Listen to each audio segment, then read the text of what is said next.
Imagine you live in a quiet and beautiful Italian town where everyone knows each other, everyone cares for one another, and everything feels perfect. But then suddenly, some dangerous people arrive who destroy this peace. Fear, threats, and violence slowly begin to take control of the town. And then a man steps forward. He is not a police officer, not a traditional hero, just an ordinary man who cannot tolerate injustice. But once he takes action, there is only one thing left for every wrongdoer: justice, his way. The movie is The Equalizer 3. And yes, friends, before this, I have already explained Part 1 and Part 2 of this film. If you haven't watched them yet, make sure to check them out using the I button above, because after watching them, you will understand this story much better.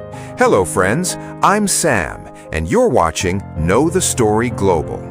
Before starting the video, I have a small request. If you're new to this channel, then please do subscribe.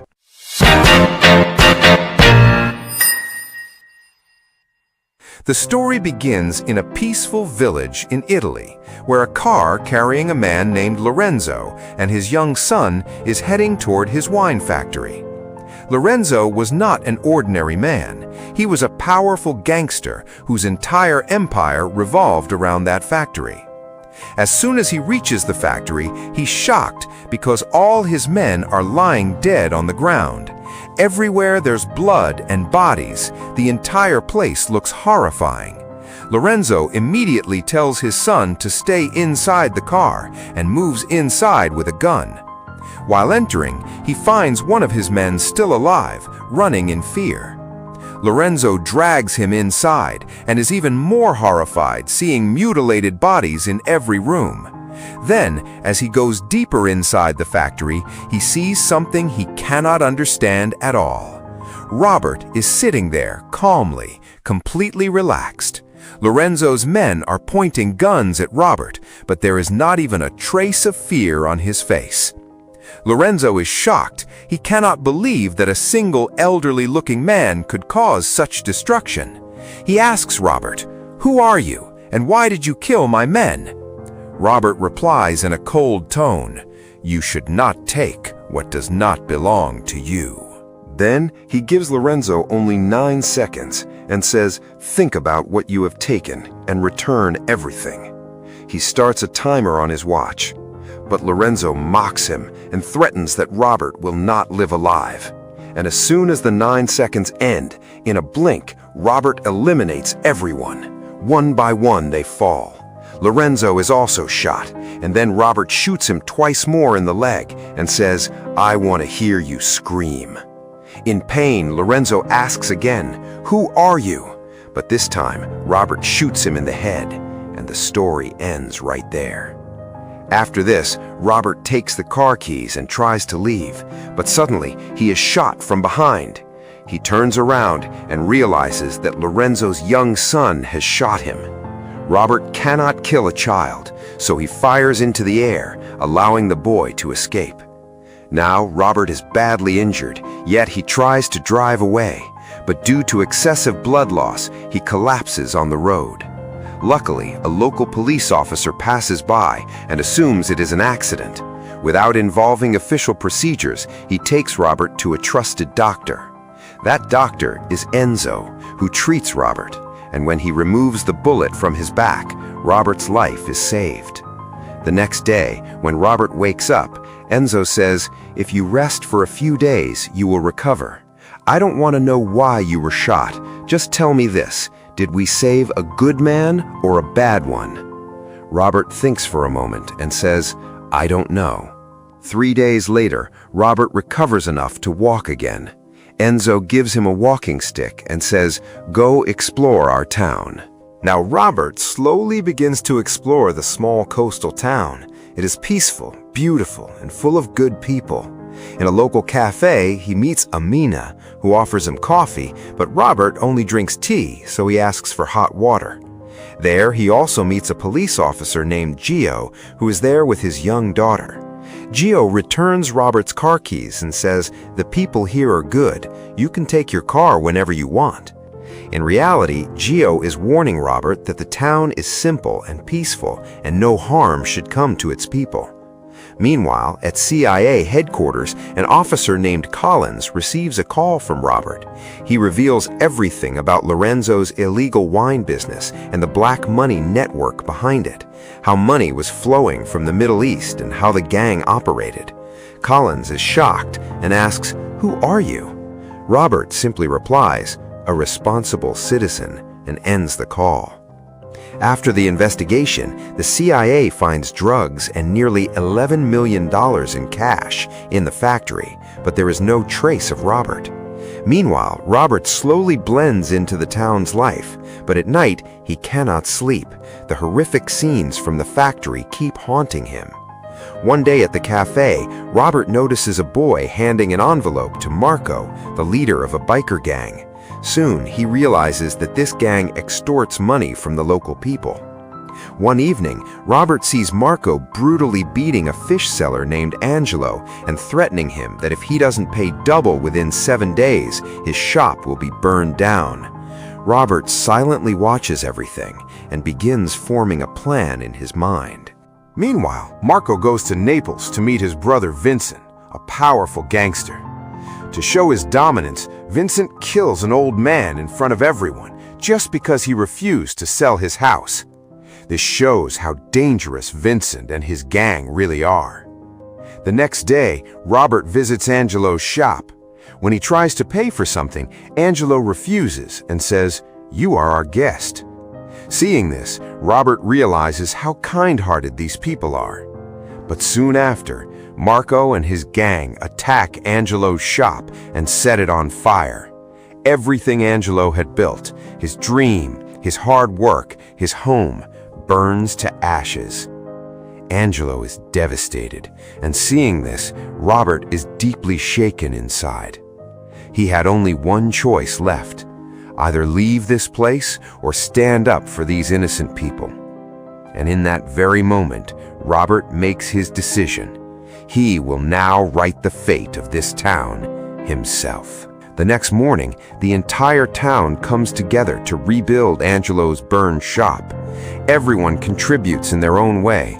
Some bring materials, some put in physical labor. Seeing this, it feels like this town is not just a place, but a family. Meanwhile, police officer Gio could not sit in peace either. He begins investigating the case. He checks every CCTV footage in the town and manages to trace some suspicious vehicle numbers. Then he informs his seniors so that those people can be tracked down. In the meantime, Robert slowly blends into the lives of the townspeople. Now everyone considers him one of their own. While Robert is sitting in the cafe, Collins, a CIA officer, arrives. She secretly tries to take his photo, but Robert smiles and says, "If you want a picture, take a good one." Collins immediately realizes that this man is not ordinary. She directly asks, "How did you know about Lorenzo? The body's found there. Did you do that?" Robert casually laughs it off. "I was just passing by. And anyway, can an old man really do all that?" Collins understands it won't be easy to get a straight answer. She becomes a bit strict and says she can arrest him. But Robert remains calm. "Without a warrant, you can't do anything. And even with torture, you won't get anything out of me." Eventually, Collins leaves. On the other side, Gio goes to pick up his daughter from school, but he receives a call. "Your daughter is with us now." Hearing this, Gio panics and rushes home. The moment he enters, Marco and his men attack him brutally. He is badly beaten and warned, "How dare you report against us? Next time, your daughter will die." They leave Gio injured and walk away. Later, Gio is treated by Dr. Enzo, and when Robert sees him in that condition, something inside him breaks. He realizes that everything is the work of the Mafia.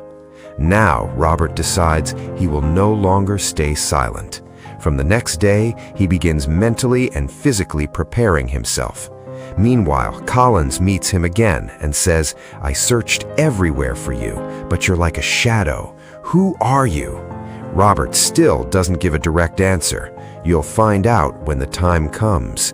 At night, Gio comes to the cafe for dinner with his family, but Marco and his gang also arrive there. He forces Gio to give them inside police information, or else his daughter will suffer. Robert is watching everything. He looks directly at Marco, and Marco comes up to him and threatens, "Sit with your head down, or you'll be taken away." Robert calmly replies, "I don't like people who threaten me. I'm giving you one chance. Leave this place. These people are mine, and I won't tolerate their pain." Marco and his men laugh, but in the next moment, Robert grabs Marco's hand so hard that he screams in pain. Robert gives a final warning: leave, or the next pain will be much worse.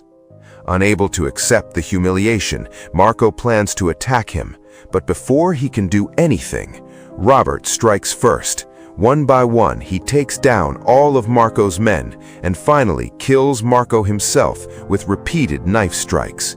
The next morning, police arrive for investigation. Gio feels a sense of relief seeing Marco's dead body. Drugs are also found in Marco's car, linking it to Lorenzo's case. Meanwhile, a major bomb blast takes place in Rome, killing many people. Collins realizes this is not the work of terrorists, but internal Mafia network. Behind all this is Vincent, Marco's older brother. Collins begins her investigation, raiding small drug networks and extracting information from them.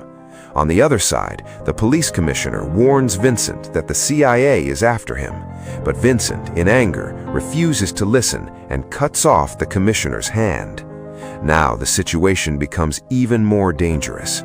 Meanwhile, Robert calls Collins and warns her that this entire network belongs to the Camorra Mafia, and they may target her next. And the moment the call ends, an explosion occurs. Many people die, and Collins is severely injured. Now Vincent himself arrives in the small town. He captures Gio and threatens everyone. "The one who killed my brother must come forward, or Gio will die." Everyone is terrified. When no one steps forward, Vincent shoots near Gio's ear. Then Robert steps forward.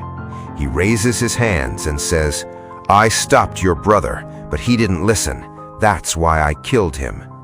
Vincent wants to kill him right there, but at that moment, Dr. Enzo and the entire town stand in support of Robert.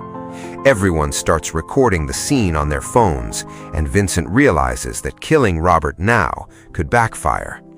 He threatens, "I will return tomorrow and burn this entire town." Robert calmly replies, "I'll be waiting." That night, Vincent sleeps peacefully in his mansion, thinking he will finish everything tomorrow. But he doesn't know.